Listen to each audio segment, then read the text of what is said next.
పులివెందుల్లో పోలింగ్ జరుగుతుంది. పోలింగ్ బూతులకు ఓటర్లు భారీగా తరలిస్తున్నారు. జెడ్పీటీసీ ఉప ఎన్నిక పోలింగ్ ప్రశాంతంగా జరుగుతుందన్నారు డీఐజీ కోయ ప్రవీణ్. కోనేపల్లిలోని ఒక వాహనం ధ్వంసమైందంటూ సమాచారం వచ్చిందని, పూర్తి వివరాలు ఇంకా తెలియాల్సి ఉందన్నారు. ఎలాంటి అవాంఛనీయ సంఘటనలు జరగకుండా పోలింగ్ కోసం భారీ బందోబస్తులు ఏర్పాటు చేసినట్లుగా డీఐజీ కోయ ప్రవీణ్ చెప్పారు.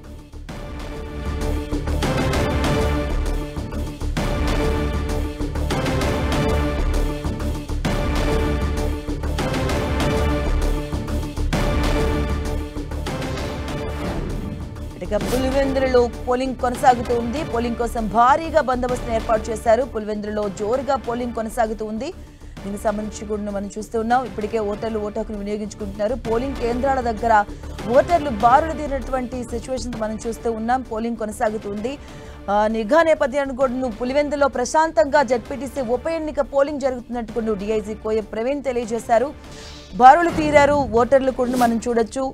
ఓటింగ్ కోసం కోనంపల్లిలో ఒక వాహనం ధ్వంసమైందని సమాచారం వచ్చిందంటూ కూడా కోయ ప్రవీణ్ తెలియజేశారు. పోలింగ్ కోసం భారీగా బందోబస్తును ఏర్పాటు చేశారు. ఈ విషయానికి సంబంధించి డీఐజీ కోయ ప్రవీణ్ తెలియజేశారు. పులివెందుల్లో జోరుగా అయితే పోలింగ్ కొనసాగుతోంది.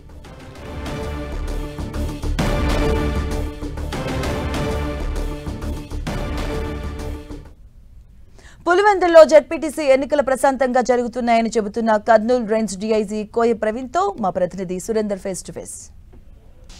కడప జిల్లాలో జరుగుతున్నటువంటి 2 జెడ్పీటీసీ ఉప ఎన్నికలు ఉదయం 7 గంటల నుంచే ప్రారంభమయ్యాయి.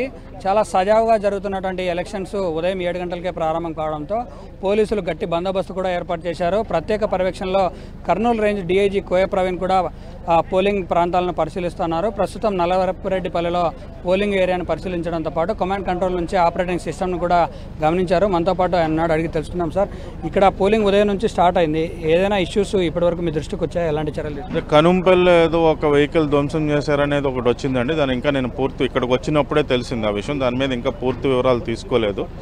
అదర్వైజ్ ఇంకా ఒక వైసీపీ అభ్యర్థి ఎవరైతే ఉన్నారో ఆయన్ని బయటికి రాకుండా అడ్డగిస్తున్నారని మనకు ఒక సమాచారం వస్తే మనం సఫిషియెంట్గా ఆయనకి బందోబస్తు సెక్యూరిటీ ప్రొవైడ్ చేసి ఆయన మండలంలో 6 పంచాయతీలు కూడా ఫ్రీగా స్వేచ్ఛగా తిరగటానికి మనం వెసులుబాటు కల్పించాం.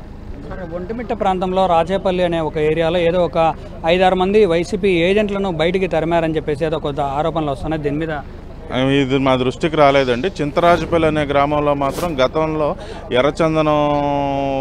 ఎర్రచందనం వాళ్ళకు సంబంధించిన వాళ్ళు ఈ బడుగు బలహీన వర్గాల యొక్క ఓటర్లని భయభ్రాంతులకు గురి చేశారనేది భయపెట్టడం జరిగిందనేది మనకు ఒక సమాచారం వచ్చింది. దానిపై మేము తీసుకోవాల్సిన చర్య తీసుకున్నాం. సార్, ఇక్కడ ప్రధానంగా పులివెందుల ప్రాంతానికి వస్తే నల్లపురెడ్డిపల్లె, నల్లగొండవారిపల్లె, ఎర్రపల్లె ఈ 3 ప్రాంతాలు చాలా సమస్యాత్మక ప్రాంతాలు. ఇక్కడికి ప్రస్తుతం మీరు వచ్చారు. ఉదయం నుంచి ఓటింగ్ కానీ లేదంటే ఇప్పుడు సమస్యలు ఏమైనా ఎదురయ్యే అవకాశం ఉందా? సాయంత్రం లోపు ఎలాంటి బందోబస్తు? సార్, ఎటువంటి సమస్యను మేము యాంటిసిపేట్ చేయట్లేదండి. ఎవరైనా కానీ ఒకవేళ వాళ్ళు ఏమైనా చేసినా కూడా మేము సంసిద్ధంగా ఉన్నాం. దాని ప్రతి చర్య మేము ప్రిపేర్డ్గా ఉన్నామండి. We are 100% confident. ఏమీ జరిగినా కూడా we can handle it. Okay. ఇది మొత్తంగా చూస్తే జరుగుతున్నటువంటి పరిణామాల దృష్ట్యా మేము అన్నిటికీ సిద్ధమయ్యే ఉన్నాము.